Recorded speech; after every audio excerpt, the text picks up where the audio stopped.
if they only saw how much the arts improved academics in a classroom, which then impacts test scores, then we wouldn't be making the decision to get rid of all the arts programs in schools. That was Siobhan McMillan, principal of the Vox Big Picture High School in Philadelphia, talking about the value of arts and music education, often in short supply in schools like hers that serve mostly low-income students of color. I'm Pedro Noguera, Dean of the Rossier School of Education at USC.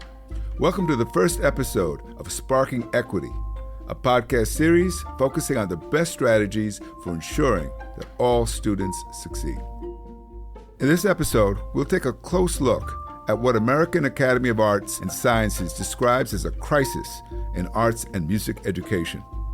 Unfortunately, too often, the things that get kids most excited about learning and help them succeed have been stripped out of the school curriculum. They've also been sacrificed at the expense of core academic subjects and a decades-long emphasis on grades and test scores, especially during the No Child Left Behind era. Abundant research shows that low-income students are least likely to have access to robust arts programs in their schools. They're also least likely to be able to afford private programs outside of school. I'll speak to the architect of Proposition 28, a recent voter initiative in California that will inject nearly $1 billion each year to expand arts programs in the state's public schools. And we'll visit a drama class in a Philadelphia high school where a young artist is playing a key role in getting students excited about school through creative expression. We'll talk a bit later with legendary actor and arts education advocate John Lithgow. But first, let's welcome Daveed Diggs. Daveed starred in the musical Hamilton, where he played both Thomas Jefferson and Marquis de Lafayette. Daveed also co-produced and co-starred with Rafael Casal in the movie Blindspotting. It's about the intersection of race, class, and gentrification in Oakland, where Daveed grew up. Among other projects, Daveed is currently executive producer of a television series based on the movie. Daveed, thanks for joining us today. We share something in common, and that's our experience with Berkeley High. That's right. My son was in the same class with you, and I also served on the school board in Berkeley. But we did a study while you were a student on the class of 2000 that you were part of, trying to understand why a school that is so diverse, so progressive, is so inequitable in the way it serves kids of different backgrounds. You're one of the stars that come out of Berkeley High. And as a black man who comes from that environment, I want you to talk about your experience and how the arts shaped your experience and made it possible for you to do some of the things you're doing today. Yeah, I mean, it literally is the reason I was successful there is because of the arts programming. Most of my friends who came out of there who really succeeded there were like the ones who were the most active in the arts. So it was like early mornings in the A building with the jazz ensemble and several times a day for theater classes, doing the plays every semester and all of that stuff. That was like really where my mind was focused.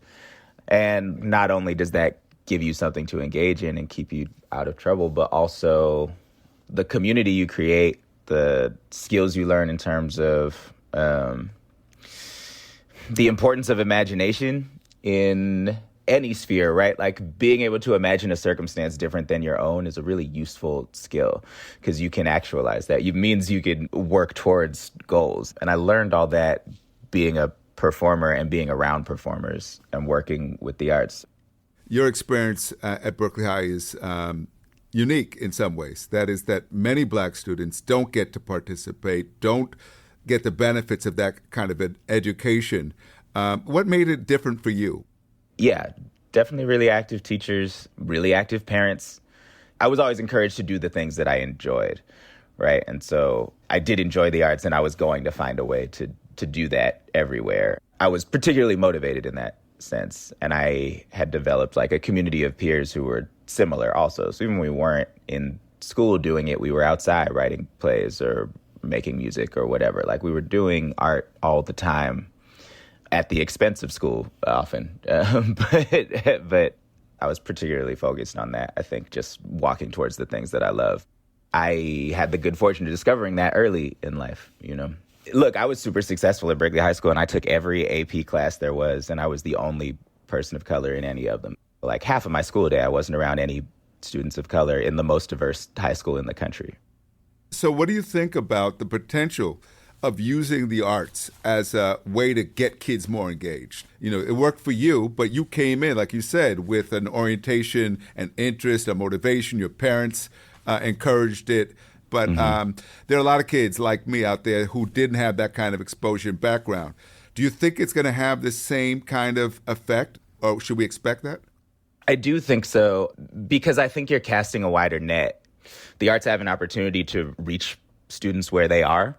All we're looking for, I think, in terms of education is as many points of entry as possible. There still seems to be a relationship between continuing your education and later economic success. So we want as many students as possible to be able to have access to those opportunities. And I think opening up funding for the arts broadens that net, right? You have a more chance of attracting a greater diversity of students. And also, some of the standard ways that subjects like math and history and social studies are taught don't take into account the different ways that people learn.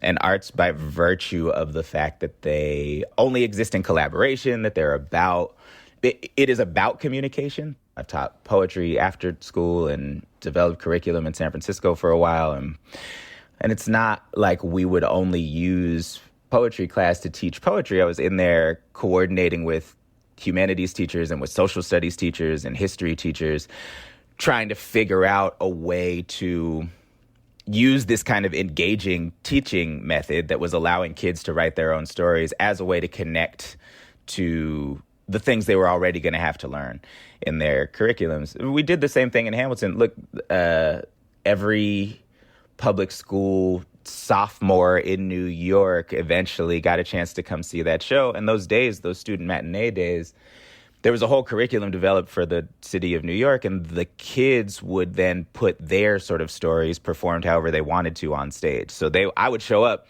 at 9 a.m. on those days to watch the kids perform. It was the best part of my week, you know, getting to see them do their sort of own like Hamilton-style reenactments of things. But those were all connected to the things they were learning in class. So it does foster, like arts learning fosters a kind of engagement that you can't get out of textbooks. So not everybody is going to go on to become a professional artist like yourself, a highly acclaimed actor. Is the arts beneficial anyway, even if you don't choose a vocation in the arts later on? Yeah, I think so. I mean, I credit a large amount of the whatever success I've had in my life to discovering theater early, to doing plays in the fourth and fifth grade. You know, I was from East Oakland, and we were living in North Oakland at the time, and very poor, very like kind of all the trappings of the kinds of sad stories you hear about.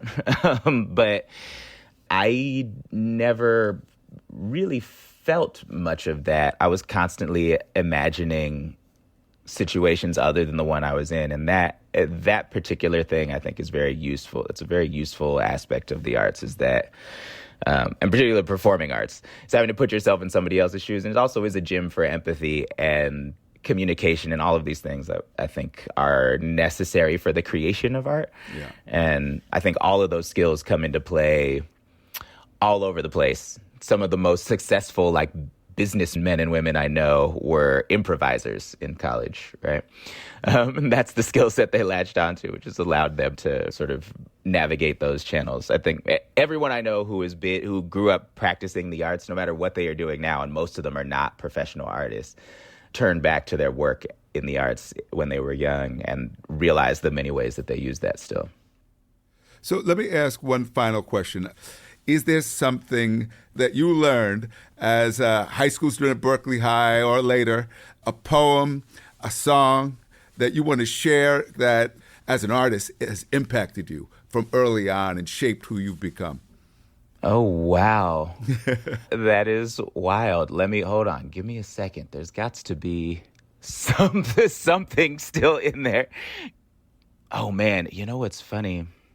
In fourth grade, my fourth grade teacher used to make us learn and recite poems. This was the first time I ever came into contact with poetry, in 4th grade. And every week we all had to recite poems. We had to memorize one. And I remember still, the first one I ever memorized was "This Is Just to Say," William Carlos Williams. "I have eaten the plums that were in the icebox and which you were probably saving for breakfast. Forgive me, they were delicious, so sweet and so cold."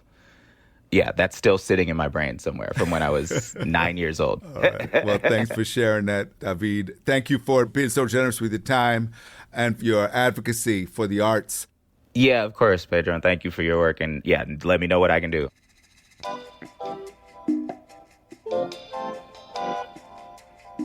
That was David Diggs, acclaimed actor, musician, and advocate for the arts.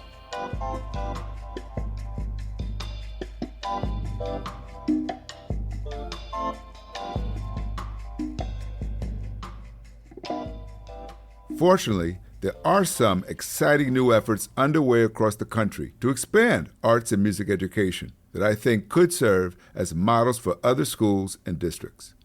One of them is ArtistYear, an innovative program in Philadelphia, now expanding to other districts. It places artists in schools for an entire school year through the AmeriCorps program.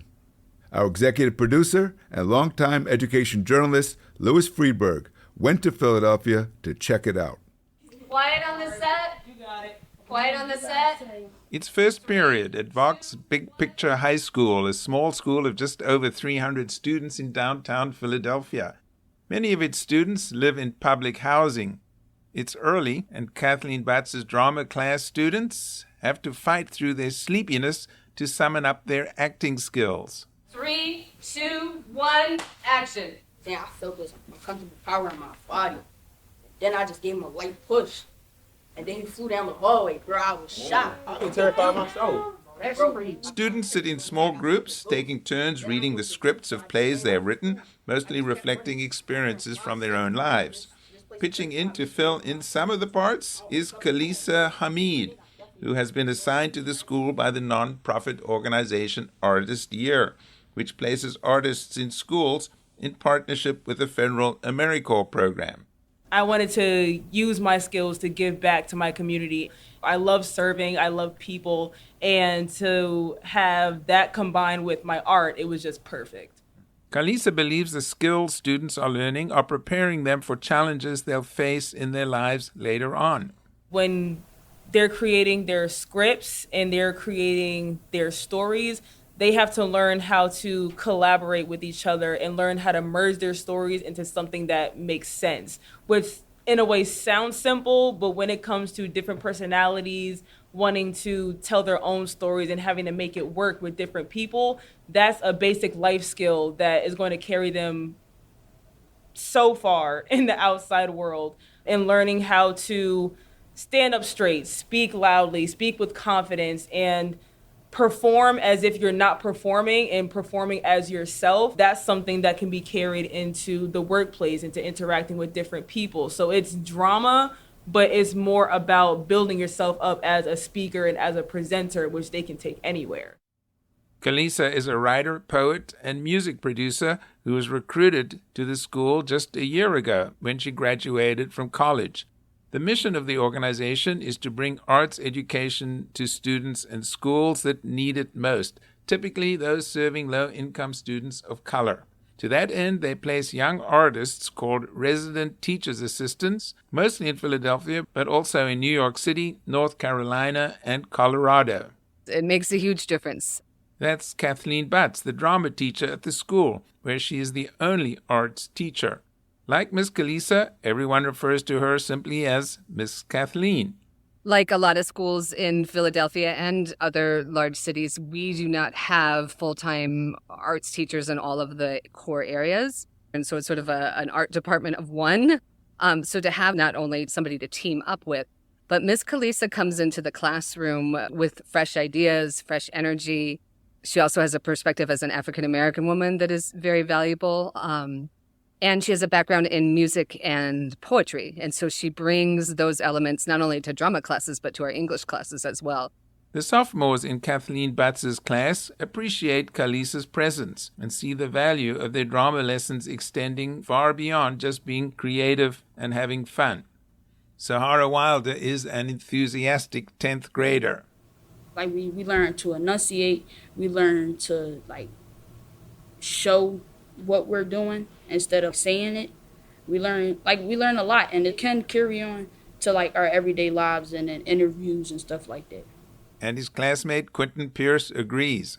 I feel like it actually make us better people and better like communicating to others and all that. Like how we having an interview right now, or later on in life in the future when we wanted to do a job interview or anything, we'll know how to talk to people and just preparing us for adulthood, basically. According to Kathleen Butts, one of Khalisa's assets is her perspective as a working musician and poet. And as a young black woman, that perspective benefits the students in multiple ways. So she brings those elements not only to drama classes, but to our English classes, so integrating art in other classrooms as well. What's unusual about ArtistYear is that artists like Khalisa are not just in the classroom for a few hours a week, but she's working full-time in the classroom and helps out in other classes as well. Khalisa Hamid. In our English class, we focus a lot on history and trying to incorporate Black history into English. And as a project-based school, we come up with final projects that are incorporative of arts and the regular core curriculum.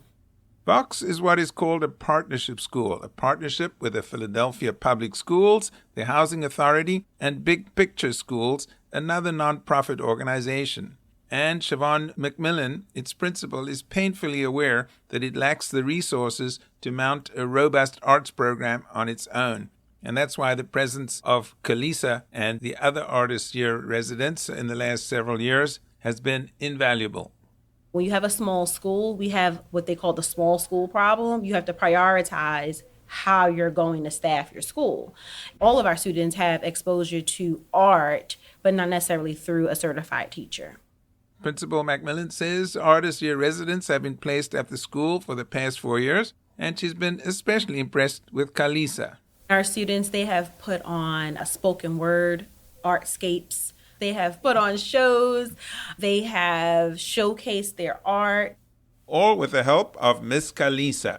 But the purpose of ArtistYear goes far beyond providing arts experiences for students, says former CEO Stu Warschauer, himself a former principal at a high school in South Philadelphia. We are really looking at bolstering 3 social-emotional competencies for students: social belonging, self-efficacy, and motivation. When we take the approach that school is just about performing on math and English and science standardized tests, we lose the essence of what it means to be human. And schools can be dehumanizing places.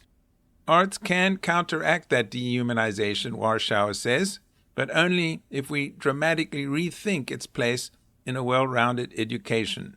When we position arts as this seasoning rather than the main course, that is part of what we're trying to do at ArtistYear, is to change the conversation. Is that actually our vision statement says democratize access to creative learning, not necessarily just art and music, because an artistic view of the world and a creative approach to problem solving should be a part of the curriculum, whether it's history, Spanish class, science, etc. So then come right back in and line up, you guys. For 10th grader Zahara, the drama class is a motivator just to show up to school.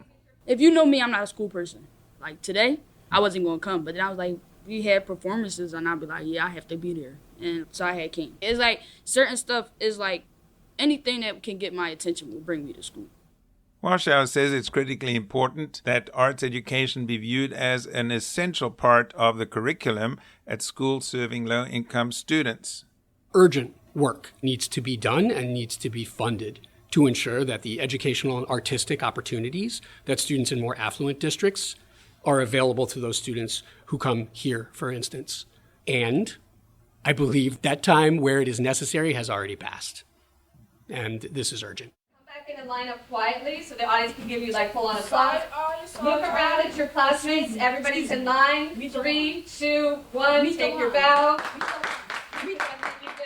Although the students seem to agree on the value of drama class, there is some dispute about who among them should be the main star of the show. I'm the main star. I'm the main star. To be honest, no. I feel like we all play a part. We all play a good part. But I play the part. No, you just play the end part. All right, well.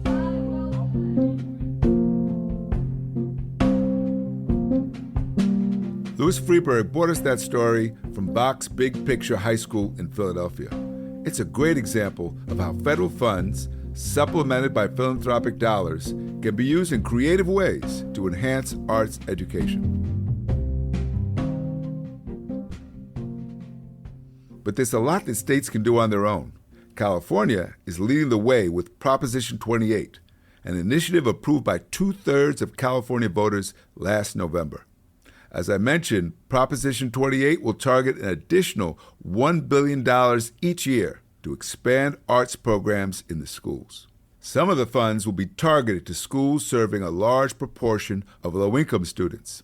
One of those backing the initiative was the actor John Lithgow, known for such successes as The World According to Garp and the TV series Dexter. But in addition to a brilliant acting career, John co-chaired a commission established by the American Academy of Arts and Sciences that looked into the state of arts education. His other co-chairs were Deborah Rutter, who is president of the Kennedy Center in Washington, D.C., and Natasha Trethewey, a former poet laureate. The commission issued a report titled Arts for Life's Sake, lamenting the dearth of arts and music programs. So, John, thank you for taking some time out of your busy schedule. I know you're in Rome. Why is it so important that we make sure that children have access to the arts? Well, I was a child myself once, and I haven't forgotten a thing. I had a wonderful experience of art education when I was a kid. My ambition was not to be an actor, it was to be an artist, and I was very serious about it until I became an actor. And I had a lot of encouragement, not just from my family, but from some terrific art education in public schools. I went to several public schools. I grew up in a theater family and moved around a lot. Where did you grow up, John? 4 places in Ohio, 3 in Massachusetts, and 1 in New Jersey, all before I graduated high school. And in most of those 8 schools I went to, I had really good art education because that was a different era when, for some reason, people did consider the arts a really important part of schooling. When I was a 9th and 10th grader in Akron, Ohio, I began every single one of my school days with 2 periods of studio art because I had been given the chance to take those electives. In fact, I'd been encouraged to take them, as music students had, as theater students had. That was 60 years ago now. And of course, I've just seen it, like all of us, we've seen it dwindle over the years as different priorities have emerged and finances have become a bigger issue. A lot of states have rolled back funding for education in general, and the first thing to go is often the arts. So I have a long history. I turned into an artist. I was an artist. I was encouraged by a lot of wonderful teachers when I was young.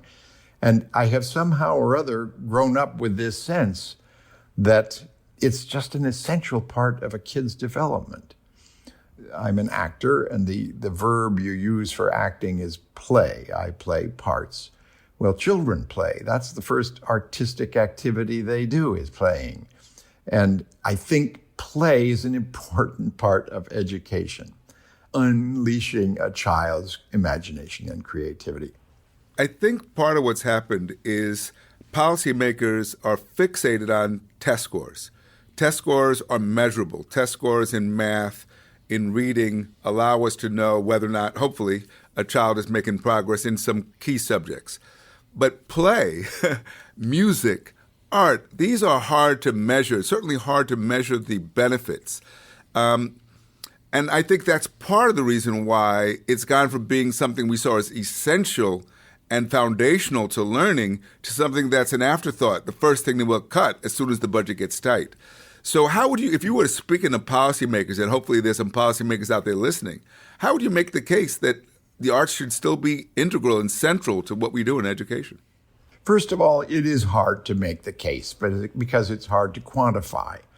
I just absolutely know it's true. A child who is exposed to the arts and that world is open to him and he or she, they have an experience of discovering self-expression and creativity along with academic subjects.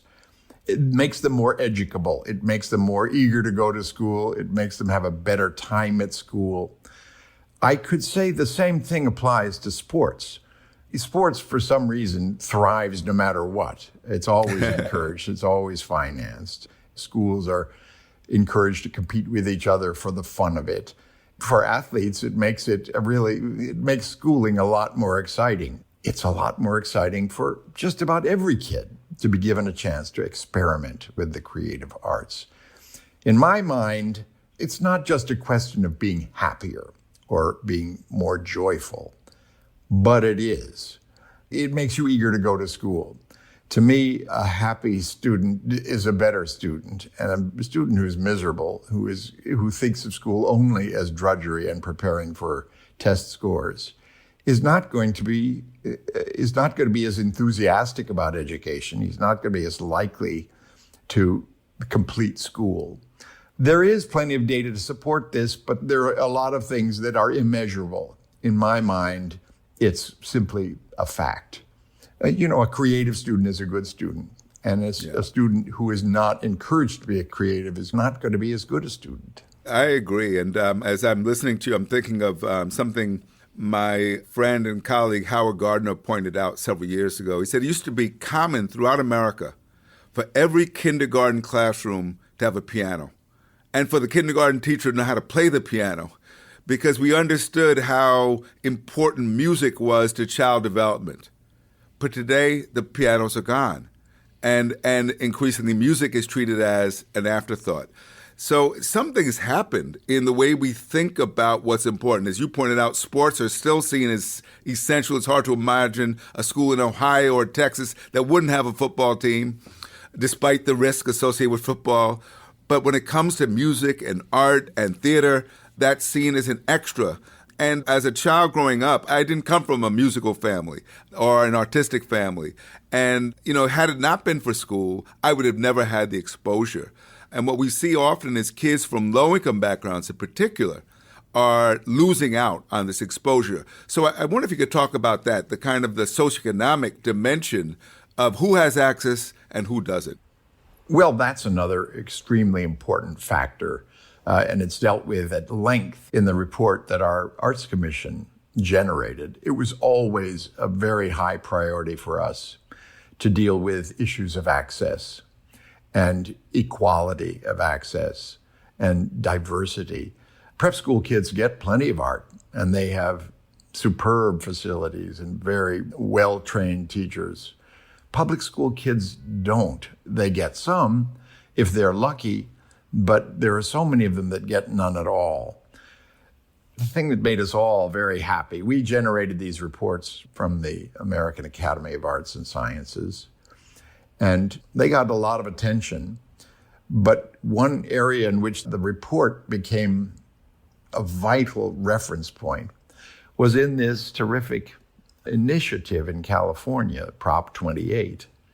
Austin Beutner, who was a former superintendent of the gigantic LA Unified School System, once he retired, all his attention went into creating Prop 28, which was this brilliant initiative to set aside money from the state of California's public school budgets to provide an enormous amount of money in support of arts in education without raising any taxes. He noticed our report. He used it as a major reference point in promoting and campaigning for the proposition. And he got me involved. He contacted me, and I was just thrilled to hear about the proposition. So whenever I could, I did things to support his campaign. I talked to lots of politicos and policymakers. And by God, that proposition passed by 65% of the voting in an extremely partisan election year when nobody was winning anything by 65%. A measure of how much voters and parents weigh the importance of this for children, particularly in view of the last 3 terrible years of the pandemic, when kids have been robbed of so much in terms of social development and education, hands-on education, and the experience of creative discovery. I think because of all that, and because it was an easy argument to make, which everybody seemed to agree with across the political spectrum, well, not everybody, but 65% of the voting public, it passed, and it's underway, and 6 million kids are going to benefit from this, and $950 million are going toward arts in education in California. And what happens in California is heard across the country. Things are happening, and I'm extremely encouraged about it. I have one more question. This is a risky kind of question I'm going to ask you, John. Given that you have this early history in the arts, I know that learning a poem, learning a song in our youth, it sticks with you throughout your life. Since you're a performer, would you share something that you've retained from your youth, a poem, a song, anything, lines from a play you were in, that would just really help the audience get the point that this shapes who you are, this famous actor today, because of that early experience? I will tell your listeners, Pedro, that you've completely surprised me with this question. This was not, you haven't planted this at all. There was no pre-interview, but you have hit on a wonderful subject. And that is, I remember so much of what I did before I was 20 years old. And I can't remember my lines from a scene that I just shot with Ralph Fiennes yesterday. Amazing. You're so right. The things you learn back there are so imprinted, which is why it's so important to learn foreign languages when you're young. It's so much harder to learn when you're old. Take it from me, I'm trying to learn Italian right now. Okay, I will spout something that I performed in my freshman year in college, and it stays with me to this day. I played Tartuffe in Moliere's great comedy, the con man, religious zealous who used his religiosity to seduce his employer's wife. And here's a speech I spout to her in Moliere's rhyming verse translated by Richard Wilbur. A love of heavenly beauty does not preclude a proper love for earthly pulchritude.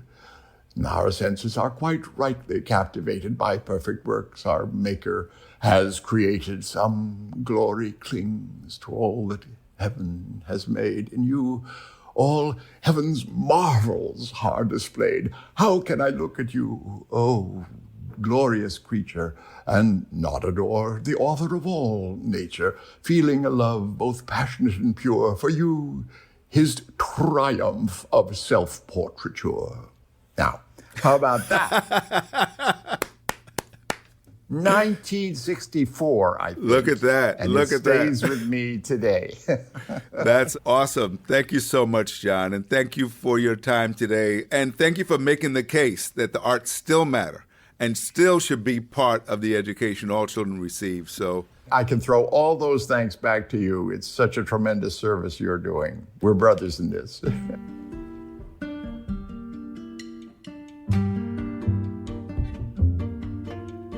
That was actor John Lithgow.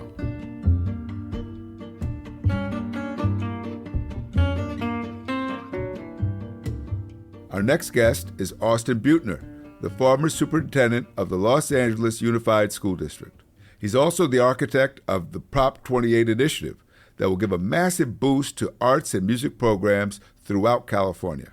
So Austin, just start us out by explaining where this idea came from. How did you hatch this great plan? As superintendent, I saw, unfortunately, the lack of adequacy in funding for the arts, which led to 4 out of 5 schools in the Los Angeles area not having a full-time arts or music program. And if we didn't take away one really important lesson during the online experience during COVID, is you got to meet students where they are. And music, art, culture, that's meeting students where they are. That's going to bring them into school, and you're going to be able to work alongside the literacy and math and all the things that the state wants to test for. So we decided to do something about it. And what we did was go to the voters, go to people whose children and families are served by our public schools. And California being the center in our country, if not the world, of the creative industry, I think it's shameful that we don't have art and music in every school. And we found a way to get there. So I'm excited about it. So put your old superintendent hat back on for a moment. Explain the logic. Why is it that the arts and music is so often the first thing cut from the budget when things are tight? Well, let's go upstream. I mean, first of all, it starts, as you already noted, with a money problem. As superintendent, my first year, we had some difficulties around the budget, and we did a little bit of homework and found that schools in Los Angeles are provided with about $17,000 a year to do everything for a student, everything from lunch to arts and music to math, literacy, and all the things that are part of a good education. Schools in New York receive almost $30,000 a student. Now, both New York and Los Angeles are a relatively high-cost place to live. We try to take care of those who work in schools with a fair wage, a good pension, health benefits. It's just not possible to do what we need to do with a lack of adequacy in funding. So as I visited schools and heard the stories, unfortunately, arts are viewed as the other at a state level. Actually, California law requires arts and music in schools, but it's not there.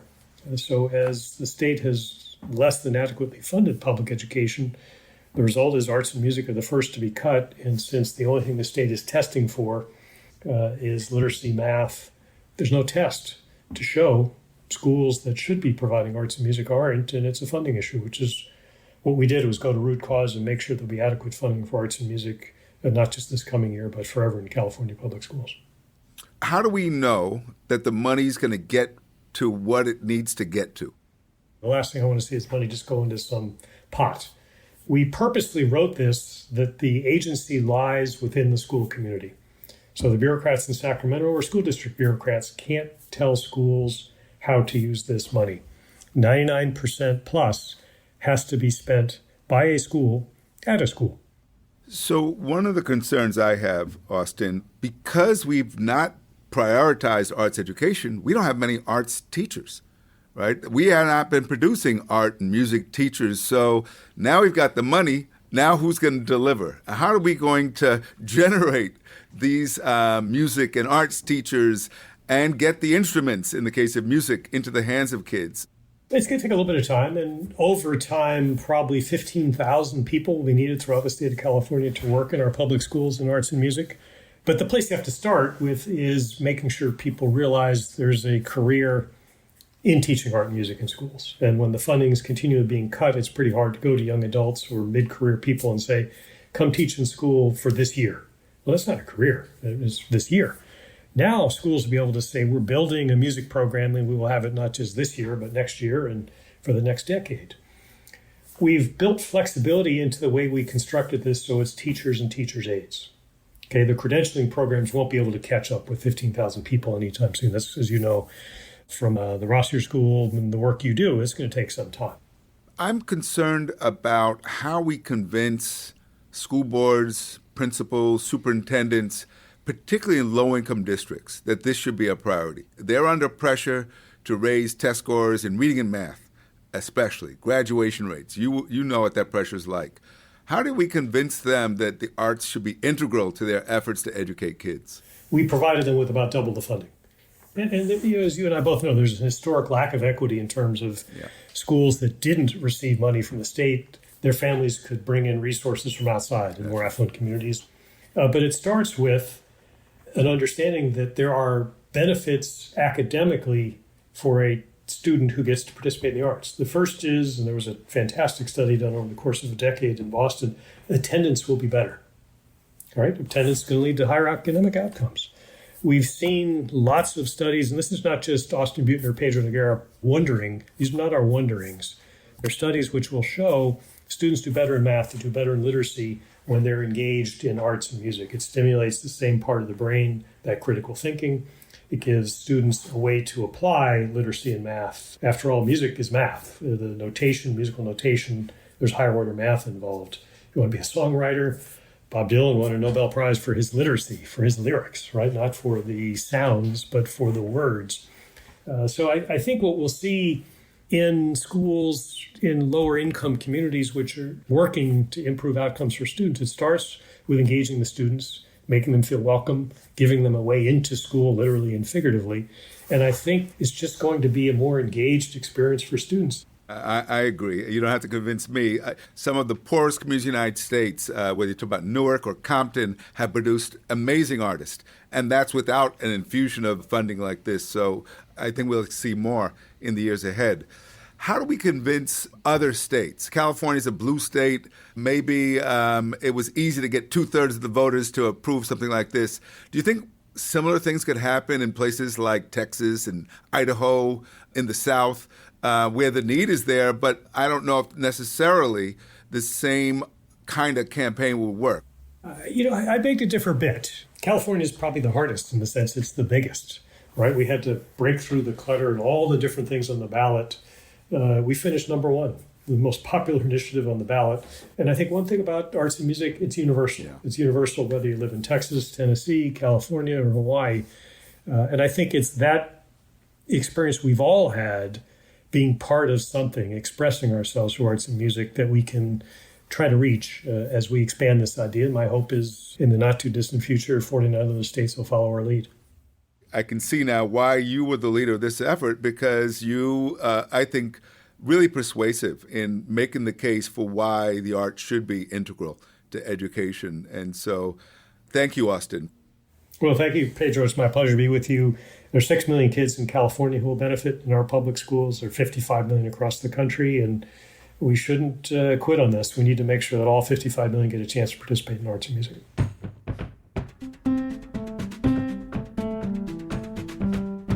That was Austin Beutner, the former superintendent of the Los Angeles Unified School District. And that just about wraps it up for this episode. Thanks to our guests, David Diggs, John Lithgow, and Austin Beutner. Also thanks to the staff and students of Vox Big Picture High School and the folks at ArtistYear. Special thanks to our sponsor, the Hewlett Foundation. Please join us for our next episode, when we look at how to constructively engage parents in their children's education. That's an issue that has unfortunately become contentious terrain in too many parts of the country. And be sure to tune in to my fellow host, Lande Jose's episode on post-secondary education. She'll be focusing on mental health challenges facing students of color and how those are having a direct impact on their education trajectories and dreams. I'm Pedro Noguera, Dean of the USC Rossier School of Education. Thanks for listening.